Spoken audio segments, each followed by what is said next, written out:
Hello les amis, bonjour et bienvenue dans les unboxings de Fred.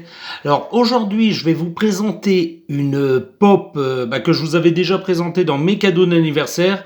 Donc on a eu quelques petits soucis familiaux donc j'ai pas pu vous faire la vidéo à temps. Donc je la fais aujourd'hui puis elle sera publiée peut-être le lendemain ou peut-être ce soir, je sais pas encore, enfin je verrai. Donc aujourd'hui je vous présente la plus grande pop à ce jour de ma collection. Donc on va partir encore sur du Masters of the Universe. Alors je vais lever un peu la caméra pour que vous puissiez bien voir la boîte. Voilà, Masters of the Universe. Et puis ça sera le personnage de He-Man. Alors là j'ai sorti les deux petites que je vous ai déjà présentées sur la chaîne, sachant que c'est un mix un peu entre les deux quoi. Donc c'est le He-Man avec le bouclier et sa hache que vous allez voir. D'ailleurs, la hache fait un petit peu plus plastique sur le grand modèle, mais bon, on va comparer avec cela de toute façon. Donc voilà, sans son armure de bataille, mais plutôt avec ce plastron là, quoi, cette armure là. Donc c'est le He-Man, on va dire comme ça, mais avec ce plastron, parce que bien sûr c'est la préférée des fans. Bon, moi c'est pas spécialement ma préférée, mais c'est comme ça qu'on représente plus le personnage. Donc ça sera bien sûr le même personnage que je collectionne en beaucoup d'exemplaires. Donc je vais les mettre là pour l'instant et on va passer à l'unboxing de la vidéo. Alors hop, j'en mets un par ici, un pour ici pour que ça reste dans le cadre. Voilà, c'est cadré et on va passer à l'unboxing. Alors, est-ce qu'il va tenir debout? Voilà, tu tiens debout, tu restes là, tu ne bouges plus. Toi, c'est pareil. Allez, on y va. Hop. Alors, je vais relever un petit peu la caméra pour que vous puissiez la voir entièrement. Voilà. Alors là, je suis vraiment au bout de ma table. Hein. J'ai pas énormément de recul, donc je fais un petit peu comme ça à l'arrache. Donc ça sera la numéro... Hop, là, on va rapprocher un peu pour que vous puissiez bien voir. Hop, la numéro 43, Masters of the Universe. Voilà, ça sera la licence Masters of the Universe. Je vais reculer un petit peu, voilà, pour que vous puissiez voir les visuels, les côtés de la boîte. Voilà, l'autre côté, le dessous. Alors, c'est très lourd, hein, c'est la plus grosse. Hein. J'ai un peu de mal à manipuler. Voilà, si vous voyez quelque chose, bonne lecture. Voilà. Je sais pas si ça se verra énormément. Et puis ensuite, à l'arrière, dans la collection, vous pourrez retrouver, alors en taille normale, hein, bien sûr, là, c'est les tailles normales. Donc, She-Ra, la numéro 38, que je vous ai déjà présenté sur la chaîne. Le Terror Claw Skeletor, le 39, que je vais me procurer quand je le trouverai, tout simplement pour compléter la collection. Grislor, la numéro 40. Cobra Khan, la 41. Et enfin, le Roi Randor, donc King Randor, la numéro 42. Et je vous rappelle que ces figurines-là, on ne les trouve pas en grand format. Hein. Les seules qu'on trouve pour l'instant en grand format, c'est He-Man, Skeletor, que je me prendrai pour aller avec cet He-Man là, donc quand les boutiques ouvriront, parce qu'en ce moment, en période de Covid, vous savez que les boutiques sont fermées et qu'on a beaucoup de mal à se procurer ce personnage, voilà. Et qu'est-ce que j'allais dire, et Beastman, que je vous ai présenté il y a pas très longtemps sur la chaîne. Faites un tour sur la chaîne, regardez dans les vidéos et vous verrez de quel personnage je parle en parlant de Beastman. Voilà. Alors là, je vous ai tout expliqué. On va passer à l'unboxing, mais je vais faire le tour parce que ça va être très dur pour moi l'unboxer correctement. Donc, on va faire le tour de la table. Voilà. J'espère que je serai toujours dans le cadre. On va pousser les petits loulous là pour pas les abîmer. Je vais les mettre sur le côté. Voilà. Et là, on va passer à l'unboxing. Alors, j'espère que vous verrez bien que ça sera bien filmé. Voilà. Allez, on y va. Alors je suis désolé pour le bruit parce que je sais que certains ça peut être gênant le bruit. Oh là là, qu'est-ce qu'elle est lourde. Hop, voilà le plastique pour l'instant. On va le mettre sur le côté. Il y a un petit décor à l'arrière. Hop, je vous montre vite fait le petit décor. Hop, je vais reculer pour que vous puissiez bien voir. Voilà, ça reste classique hein, du Masters of the Universe, mais c'est assez joli hein, d'ailleurs. Voilà, hop, je le mets sur la boîte, enfin à côté de la boîte. Voilà, on va enlever tout de suite le plastique. Oh là là, qu'il est beau. Oh là là là là là là. Ah ouais, oh non, c'est une belle bête. Hein. Alors je le mets là tout de suite. Et puis je refais le tour de la table et je vous montre ça. Allez, on y va, c'est parti. Waouh, regardez-moi la beauté de cette figurine. Super belle. Magnifique. Il est tellement gros qu'il tient à peine dans le cadre.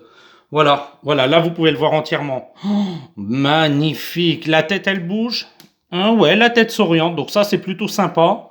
La tête orientable comme ça, voilà. Je vous montre les côtés. Hop, on fait un tour rapide pour que vous puissiez voir l'ensemble de la figurine. Magnifique. Oh, très très beau. Très bien peinte, très beau moulage, moi j'aime bien. Bon, quand je dis très bien peinte, au niveau du slip, c'est pas encore tout à fait ça. Hop, je vous montre. Voilà, ça bave un petit peu ici au niveau du bas du dos. Voilà, j'aime. Après, c'est l'arrière, hein, je m'en fiche un peu de l'arrière. Très très bien fait le système du bouclier qui tient dans sa main. On voit que ça a été moulé à part, c'est plutôt pas mal fait. Voilà, alors comme je vous disais, on va comparer les tailles avec les deux que je vous ai présentés au début. Donc si j'arrive à bien le mettre dans le cadre, voilà. Alors voilà la taille par rapport aux deux autres. Attendez, je vais reculer encore parce que pour qu'on les aille bien dans le cadre. Je constate que les cheveux sont un petit peu plus jaunes sur le gros modèle. Là, c'est un petit peu plus jaune orangé. Voilà, moi, ça me dérange pas, hein. Personnellement, j'aurais bien aimé qu'ils lui font les cheveux de cette couleur-là, ce qui me rappelle plus animé. Et comme je vous disais, c'est un mix entre les deux personnages que vous voyez là. Donc, c'est celui-là pour le bouclier et la hache. D'ailleurs, la hache n'est pas tout à fait de la même couleur. Hop, je sais pas si vous verrez bien.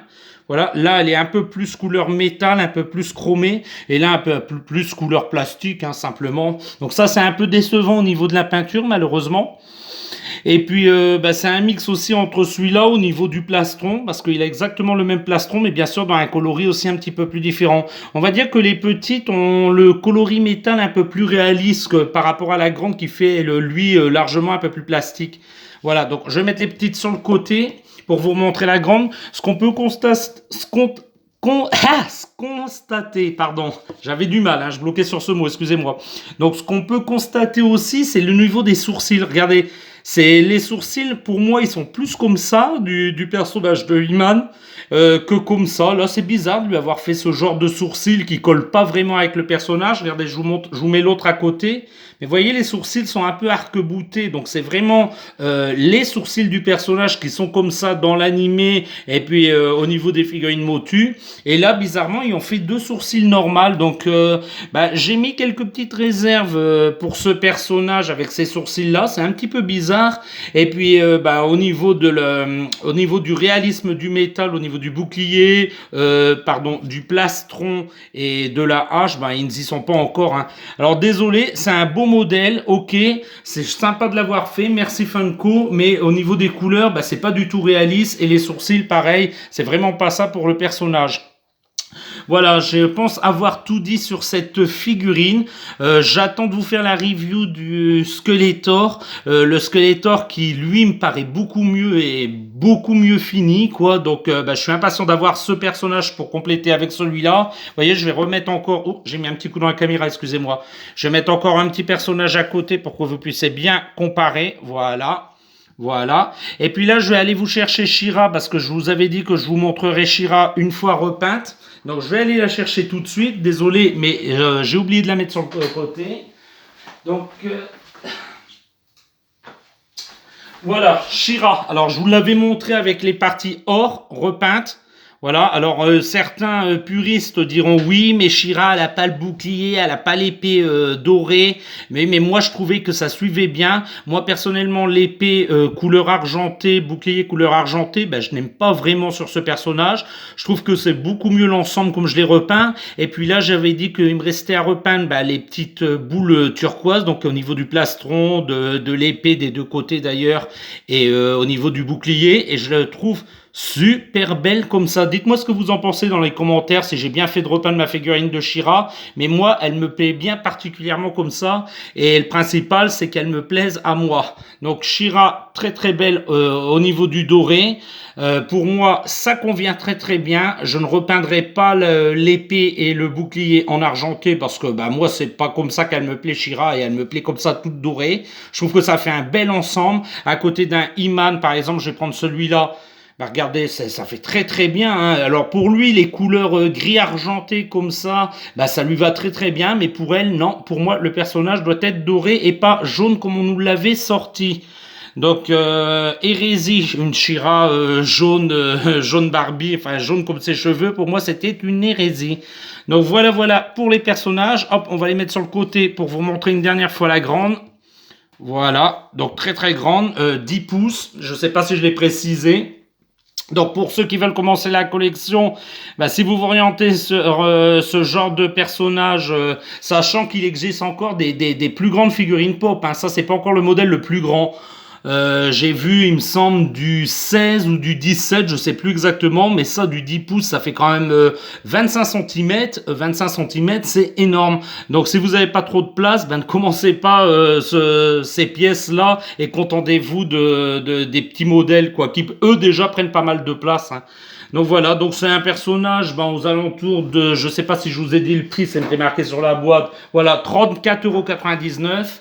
Donc pour 34,99 €, bah, ça fait très bien l'affaire et puis c'est un très beau personnage. Voilà les petits amis, j'ai beaucoup parlé. Je vais vous dire, bah, si vous avez des commentaires éventuellement à ajouter, bah, n'hésitez pas. La barre des commentaires, c'est fait pour ça. Je réponds à tout le monde si vous avez des questions pertinentes. Si vous n'êtes pas encore abonné, les petits amis, bah, qu'est-ce que vous attendez? Je sors des vidéos régulièrement. Voilà. Et les prochaines vidéos, je vais vous teaser un peu. Ça sera encore du Alien. Voilà les petits amis. Si vous avez aimé ma vidéo, n'hésitez pas aussi un petit pouce en l'air, partagez, abonnez-vous. Voilà. J'ai fait ma pub. Allez, je vais vous dire à très bientôt les petits amis. Au revoir dans les prochains unboxings de Fred. Au revoir.